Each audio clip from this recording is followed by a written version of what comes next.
生存与繁衍是生命永恒的主题，而性别就是繁衍中最关键的一环。那么羊毛动物的性别由谁来决定呢？由性染色体决定。在羊毛动物的进化过程中，性染色体是从祖先的常染色体中出现的，这一过程涉及了性别特异性染色体上大量的基因丢失。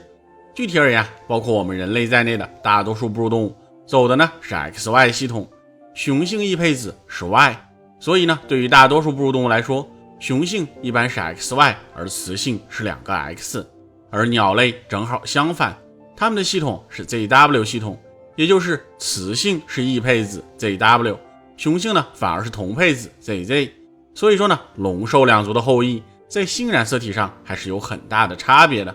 但是麻烦可不止这点，以人类为例， X 染色体和 Y 染色体在长度上是不一样的。人类的 Y 染色体在其演变的过程中丢失了原本拥有的1438个基因中的1393个，减少到了45个。这个速率相当的恐怖。平均下来， Y 染色体约每100万年丢失了 4.6 个基因。这是个什么概念呢？按照这个速度丢下去， Y 染色体可能会在1000万年后完全丧失功能。即使不看这么远，这种性染色体上的差距也会给哺乳动物自身，尤其是雄性的基因表达带来很多麻烦。所以在有胎盘类和有袋类哺乳动物中，雄性剂量的减少主要呢是通过 X 染色体上众多基因表达水平的提高来补偿，它们提高了大约2倍，这就恢复了雄性的祖先表达水平。那么雌性该怎么办呢？2个 X 都表达，这不就挤爆了吗？不会，生命自有其出路。2条 X 染色体上调确实会导致雌性 X 连锁基因过度表达，但这可以通过 X 染色体的失活来进行2次补偿。那么鸟类该怎么办呢？雌鸟 W 染色体上的大多数基因的丢失又该怎么解决呢？2025年7月16日，一项发表在自然上的研究给出了线索。雄性必须微小 RNA 是鸟类性染色体剂量补偿的关键。具体而言，鸟类中 W 染色体的衰减导致剂量敏感型的 Z 连锁基因在雌性鸟类，也就是 ZW 中转录和翻译的上调，这就弥补了雌性鸟类性染色体的缺失。但是呢，这种上调也会导致雄性鸟类中转录本的过量。为了解决这个要命的问题，鸟类进化出了一种机制，有一种高度靶向的微小 RNA 来介导特定的降解。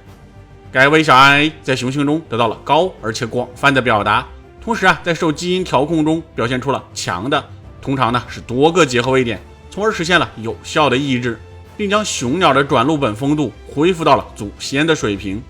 此次的研究还显示，该机制在鸟类中是保守的，这与它们在鸟类雄性中的关键作用是相一致的。事实上在鸡中完全敲除该基因会导致早期胚胎的死亡，这可能是因为许多具有关键发育功能的剂量微敏感基因在表达中上调了，而这些基因通常会受到这种微小 RNA 的抑制。